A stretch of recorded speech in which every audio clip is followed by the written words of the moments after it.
El misterio del sacaojos y otros seres.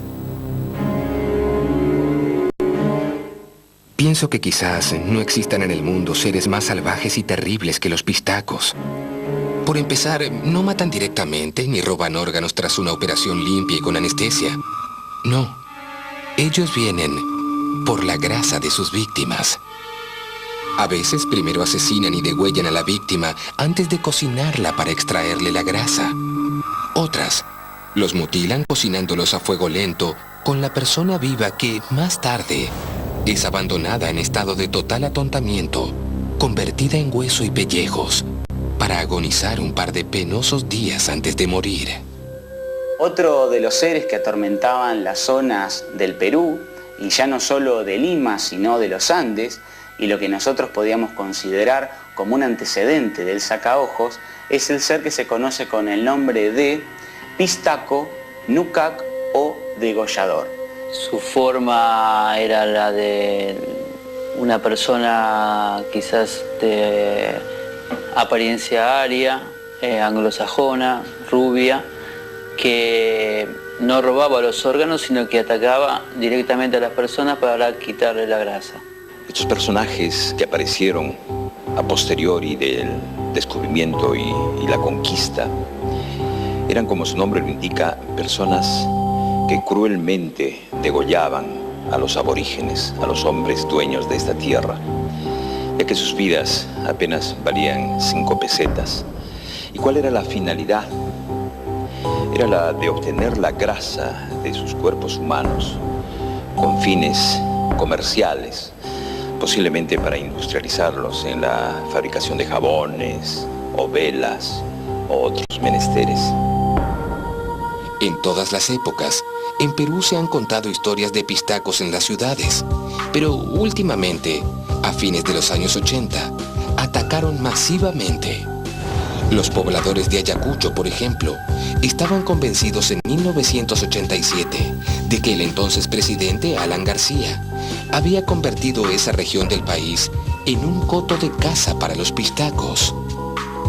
Por la misma época que había aparecido el sacaojos en los barrios aledaños a Lima en 1980, también por esa época, en el año 1987, se comentaba que el presidente en ese entonces del Perú, Alan García, tenía una especie de pacto con el pistaco. La gente decía que la ciudad de Ayacucho se había convertido en un coto de caza, y el pacto era que el presidente le permitía al pistaco atacar o tener estas conductas extractivas con la población, como a cambio de pagar que la deuda externa de su país quede saldada.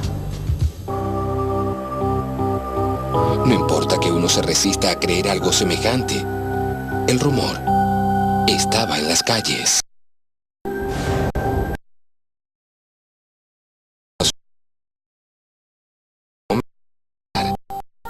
Es una pesadilla para los peruanos, pero su figura se me hace insoportable. No es el único que me quita el sueño. Mucho más cerca, en algunas de las principales ciudades de la Argentina, también habitan seres quizás menos crueles, pero igualmente capaces de perturbar para siempre la vida de una persona con su sola aparición. También en la ciudad de Córdoba, una urbe millonaria en habitantes, ubicada a 800 kilómetros de Buenos Aires, vive un célebre fantasma. Lo llaman la Pelada de la Cañada.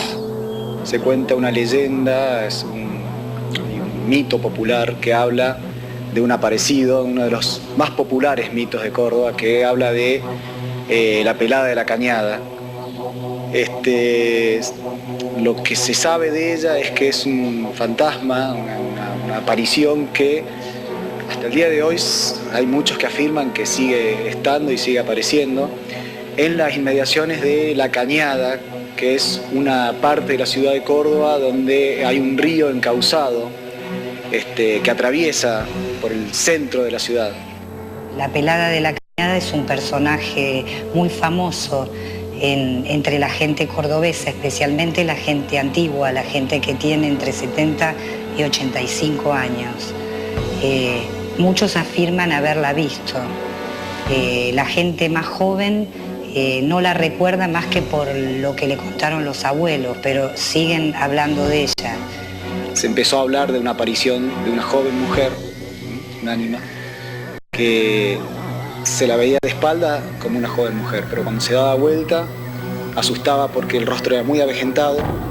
Siempre se solía escuchar sollozos y llantos de ella, y el rostro avejentado daba la impresión de ser una calavera, incluso sin nada de cabello, nada de pelo, entonces por ahí el mote de la pelada de la cañada. La pelada de la cañada es quizás una de las mejores muestras de que en pleno siglo XXI, no solo la inseguridad, el tránsito y la violencia asustan a quienes habitan las ciudades modernas. También viejos fantasmas y horribles monstruos nos persiguen desde tiempos inmemoriales, condicionando nuestras vidas ahora entre edificios y calles pavimentadas y llenándonos de miedo, aunque estemos en nuestra propia habitación, en nuestra propia cama.